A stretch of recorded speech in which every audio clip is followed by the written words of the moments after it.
विधान परिषदेची उमेदवारी रामदास पाटील सुमटारकर यांना जाहीर झालेली आहे। काँग्रेस पक्षाकडून त्यांना उमेदवारी जाहीर झालेली आहे। काल त्यांनी उमेदवारी अर्ज सुद्धा दाखल केलेला आहे। आपल्या सोबत स्वतः रामदास पाटील सुमटारकर आहेत। सर, काय सांगाल, पहिली प्रतिक्रिया काय आहे? आपल्याला उमेदवारी जाहीर झाली, आपण अर्जही भरला। माझ्या राजकीय प्रवासामध्ये बरेचसे स्थित्यंतर आले, परंतु भारतीय राष्ट्रीय काँग्रेसने माझ्यासारख्या सामान्य कार्यकर्त्याला एका वरिष्ठ सभागृहाची या ठिकाणी उमेदवारी दिलेली आहे। नांदेड हा तसा काँग्रेसचा बालेकिल्ला आहे।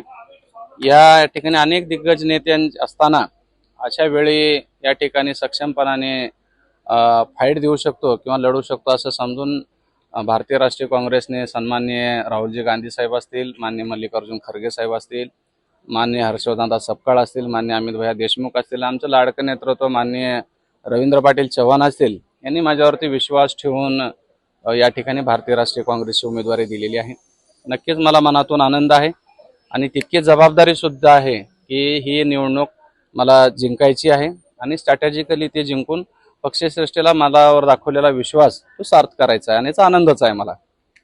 महाविकास आघाडीमधून काँग्रेस पक्षाच्या वतीने आपण उमेदवारी जाहीर झाली, मात्र आपल्या आघाडीमधील जे मित्र पक्ष आहे शिवसेना, खासदार नागेश पाटील आष्टीकर यांचे चिरंजीव, त्यांनी सुद्धा उमेदवारी अर्ज दाखल केला।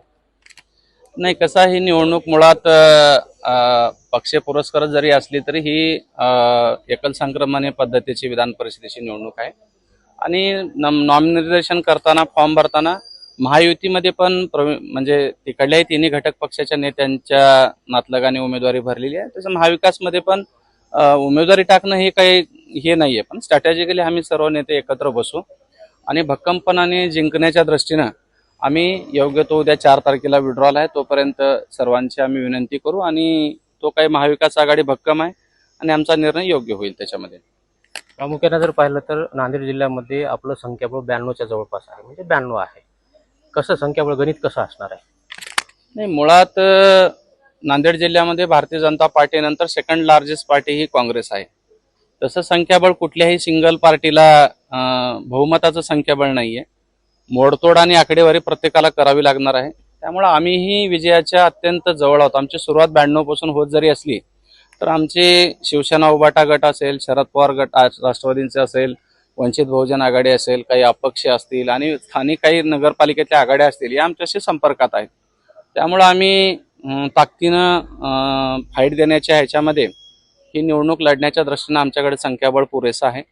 आमची सुरुवात भारतीय जनता पार्टीची 92 पासून पुढे होणार आहे आणि आमचे प्रत्येक नगरसेवक हे अतिशय विश्वासानं पार्टीसोबत जोडलेले आहेत, महाविकास आघाडीसोबत जोडलेले आहेत। त्यामुळे आम्ही संख्याबळाची फिगर आम्ही लवकर मॅच करू आणि 18 तारखेला आम्ही त्याच्यामध्ये मतदानामध्ये रूपांतरित करू। भारतीय जनता पक्षाचे उमेदवार अमर राजूरकर यांनी तिसऱ्यांदा माझा विजय होईल असा विश्वास व्यक्त केला। कुठल्याही उमेदवाराला वाटतं कोणी हरते असं वाटत नाही, मलाही वाटतं की या ठिकाणी मी जिंकणारच आहे, कारण तितका मतदारांचा रिस्पॉन्स म्हणा, लोकांची इच्छा, मी जे काम केले नगरपालिका क्षेत्रातच माझं काम झालेलं आहे, माझं काम करण्याची पद्धत किंवा लोकांच्या भावना, विश्वास, हे सर्व लोकही मला म्हणतात की यावेळेस आपली जीत आहे। त्यामुळे त्यांचा अधिकार आहे ते किंवा मी हॅट्रिक करणार आहे आणि त्यांना विश्वास द्यावाच लागेल।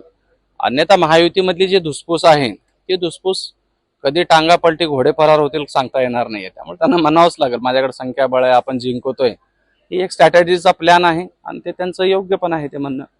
महायुतीचे नेते हेमंत पाटील आणि राष्ट्रवादीचे नेते आमदार प्रताप पाटील चिखलीकर यांची काल भेट झाली आहे आणि त्या अनुषंगाने निवडणुकीच्या अनुषंगाने चर्चा झाल्याची माहिती आहे।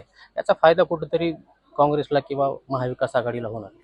मी सांगितलं ना, त्या फोटो आम्ही पण सोशल मीडियावरती तुमच्या चॅनलवरती पाहिल्या आणि कालच्या नामनिर्देशन जे उमेदवाराचं भरणं होतं त्यावेळी प्रामुख्याने महायुतीतील नेते अनुपस्थित होते, म्हणजे काहीतरी तिथं चाललंय आणि त्याचा फायदा नक्कीच आम्हाला होणार आहे। आमच्याशी नगरसेवक संपर्कात आहेत। आज काहीही जर लोक सांगत असले तरी त्यांना एक सक्षमपणाने नगरपालिका क्षेत्रामध्ये काम करणारा, मंत्रालयातले काम करणारा, त्यांना वेगवेगळ्या योजना मधून काम करून देणारा आमदार हवाय आणि ते महाविकास आघाडीच्या रूपाने आमच्याकडे पाहतायत। आम्ही त्यांच्या कसोटीवर खरे उतरू आणि हे संख्याबळ जुळवायची आमच्याकडे ताकद आहे आणि ती जुळवू आणि आम्ही जिंकू पण।